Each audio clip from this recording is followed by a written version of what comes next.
Hello and welcome to the channel. Outgoing Senator Rochas Okorosha has mocked the outgone Senate President Ahmad Lawan, who returned to the Senate despite having participated in the ruling All Progressives Congress APC presidential primary, which ordinarily was supposed to have ruled him out of being a senator. Why the surprise you saw? Welcome to Nigeria. Subscribe, like, share, and comment. Thank you. Only Ahmad Lawan knows how to get senatorial tickets without participating in primaries. Rochas Okorosha. Rochas Okorosha has mocked the outgoing Senate President Ahmad Lawan on the circumstances surrounding his return to the Senate without duly participating in his party's primary elections. Mr. Okorosha, himself an outgoing senator representing Imo West Federal Constituency, said this during Saturday's valedictory session of the 9th Senate. "I did not contest for the Senate this period. I only contested for the office of the President.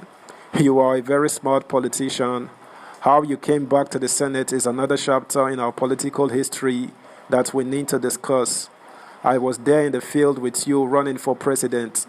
I never knew how you were able to maneuver, leaving some of us. Next time, you must teach me how to do that," Mr. Okorosha said. The former Imo State governor was referring to Mr. Lawan's botched attempt to contest the presidency under the All Progressives Congress APC. Messrs. Lawan and Okorosha both contested for the presidential ticket of their party, the ruling APC.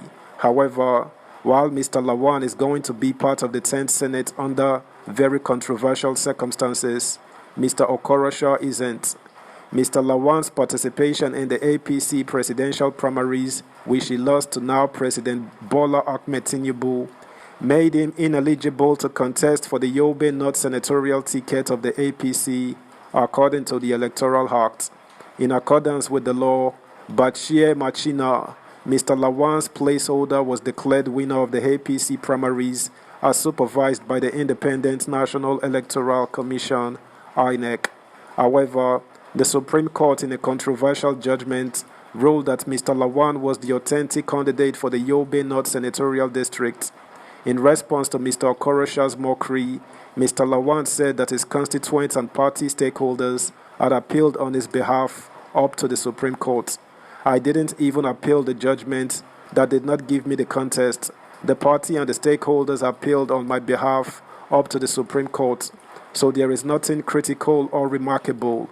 In fact, you have nothing to learn from me," Mr. Lawan said. Former Senate President Ahmad Lawan, in his valedictory speech to his esteemed colleagues and distinguished guests, said, "Today, I address you with mixed emotions.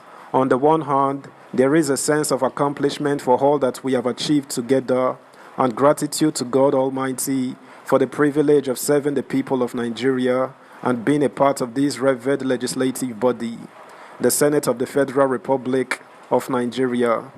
On the other hand, however, there is a tinge of sadness and nostalgia as I bid farewell to this cherished role and many of my colleagues. We started this journey on 11 June 2019 with 109 senators, but over the course of 4 years, we lost an unprecedented number of members.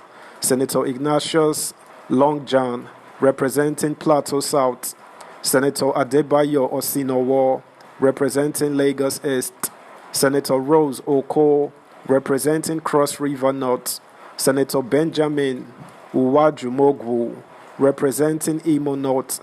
Despite their not being here today to celebrate our successes, we most fondly remember them and pray that God will grant them eternal rest. May we please stand and observe a minute's silence in their memory and honor. May their souls and the souls of all the departed rest in peace. While remembering our colleagues that passed on, we also remember those that have answered the call to serve Nigeria in different capacities, especially Senator Kashim Shettima Mustapha, GCON, representing Borno Central, now Vice President, Federal Republic of Nigeria. Senator Uba Sani, representing Kaduna Central and now Governor of Kaduna State. Senator Hassan Nasiha, representing Zamfara Central, now Deputy Governor of Zamfara State. Senator Akon Eyakenyi, representing Akwa Ibom South, now Deputy Governor of Akwa Ibom State. Senator Abdullahi Adamu, representing Nasarawa West, now the National Chairman of the All Progressives Congress APC, and Senator Abubakar Kyari, representing Borno North, now APC Deputy National Chairman North.